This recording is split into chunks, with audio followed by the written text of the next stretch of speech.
पर डालिया, बड़े बड़े दांत, लपलपाती हुई जीभ को देखा, लपलपाती हुई जीभ को हिरण्यकश्यप जो था थर थर कांपने लगा।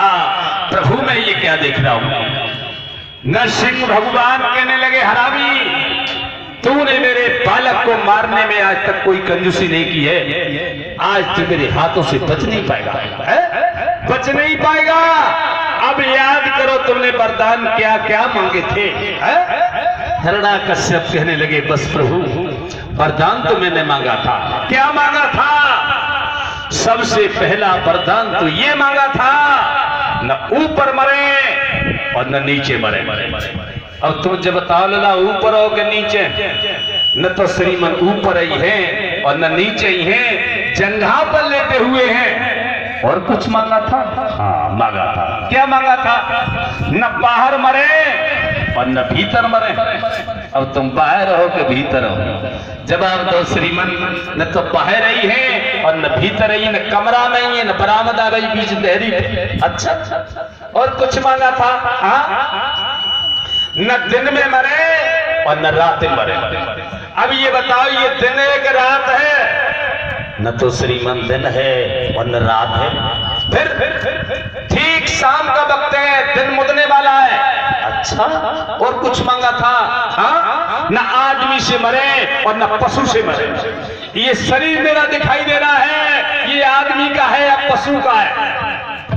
न तो श्रीमन ये आदमी का है न पशु का है, आधा शरीर मानव का है, आधा शरीर शेर का है। अच्छा, और कुछ मांगा था? हाँ मांगा था। क्या मांगा था? न अस्त्र से मरे और न शस्त्र से मरे। ये नाखून जो मेरे दिखाई दे रहे हैं, ये बंदूक है या तलवार है? न तो श्रीमन ये बंदूक है और न ही तलवार है, ये तो आपके नाखून हैं। और कुछ मांगा था? बस प्रभु अब सभी आशाओं के फूल खिल चुके हैं, अब तो जल्दी करो, प्राण घबरा रहे हैं। नरसिंह भगवान ने अपनी नाखूनों के द्वारा हिरण्यकश्यप का पेट फाड़ डाला। स्वर्ग से विमान आया, बैठ करके स्वर्ग धाम के लिए चला गया।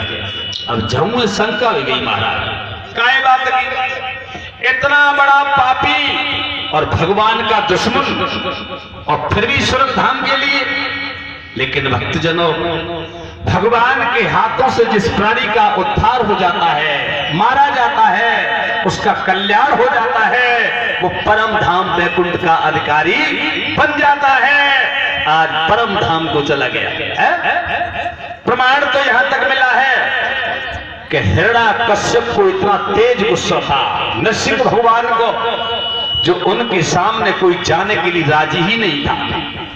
प्रहलाद ने सोचा कि आज हमें ही अपने परम पूज्य के गुस्सा को शांत करना है। वहां से उठे प्रहलाद और नरसिंह भगवान के सामने जाकर के गिर पड़े, प्रभु हमें खाकर के अपनी भूख को शांत करो, गुस्सा को शांत करो।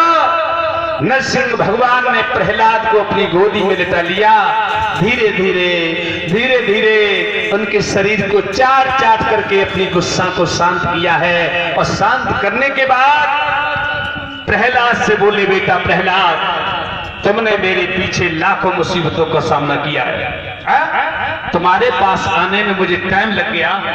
अब ऐसा करो, तुम हमसे कुछ वरदान मांग लो।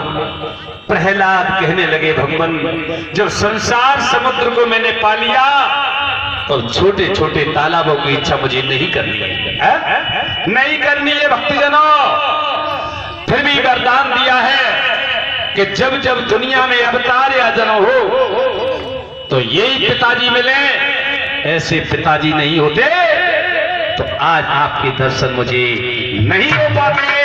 एवं मस्तु कहने के बाद नरसिंह भगवान वहां से अंतर्ध्यान हो गए।